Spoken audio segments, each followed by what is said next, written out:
Hello, all you beautiful people, and welcome, very warm welcome to Useful with UPSC with Priyanka Shinde.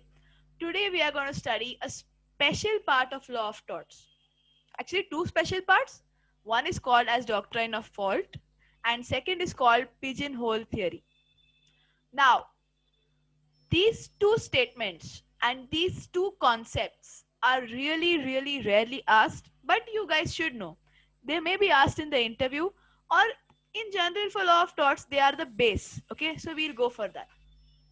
So, the first thing that we're going to study about is called as law of or doctrine of faults, also called as comparative responsibility.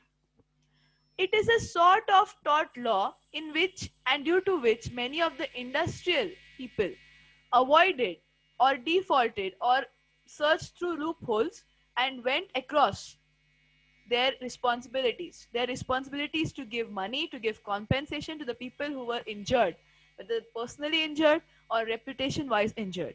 So, here the justice system compares the fault of each party in the lawsuit for one injury. That means responsibility will apply to international torts, the big ones, or also to negligence, and comparative negligence will be a part of this. So let me go for what is comparative negligence. Comparative negligence is a legal defense system that reduces the amount of damage which is paid to the plaintiff. Plaintiff is the one who does the complaint. Okay, and negligence based claim own negligence, the person who is making the complaint, the victim, because of his negligence, whatever damage has been done is not recoverable from this lawsuit.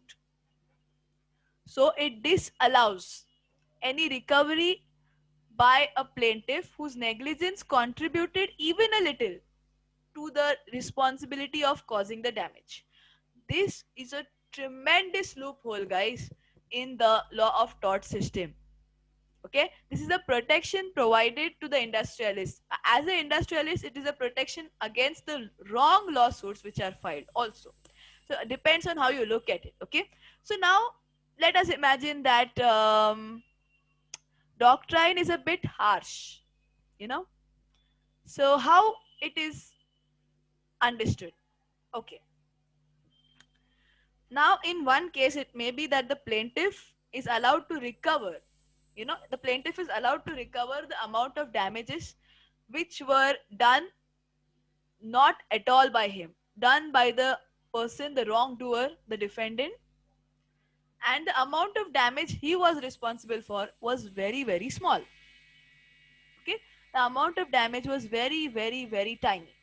At this time, the plaintiff will get the rest of it back.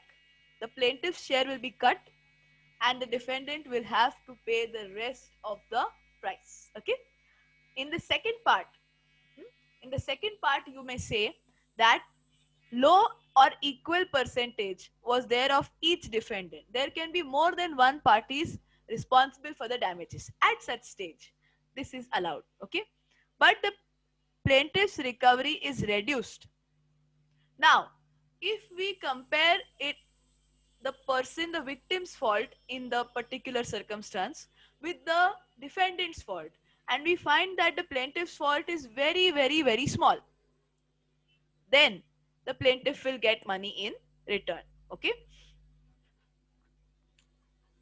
now I can also say that unpaid share. Now, if I don't know what is the unpaid share, then how will it be distributed? According to the percentage of fault, the defendants will be asked to pay the price. Specific percentage will be the share given to each, including unpaid share will be again reapportioned. Okay, reapportioned and shared among the defendants and the plaintiff. Okay, so this is the doctrine of default. It is a protection, it is a loophole both. Imagine how you are going to use it, and accordingly to that you will be able to understand why and how this is a harsh as well as a necessary law in the law of torts. Now we'll talk about a second concept called as in pari delicto. Okay, for those of you who don't know ubi juris ibi remedium, I hope you have found out and tell me in this. By the end of this session, we'll talk about it. Okay. First of all, we'll talk about in pari delicto. Here there is equal fault between all the entities in whether it is a crime or a tort. It's an exception.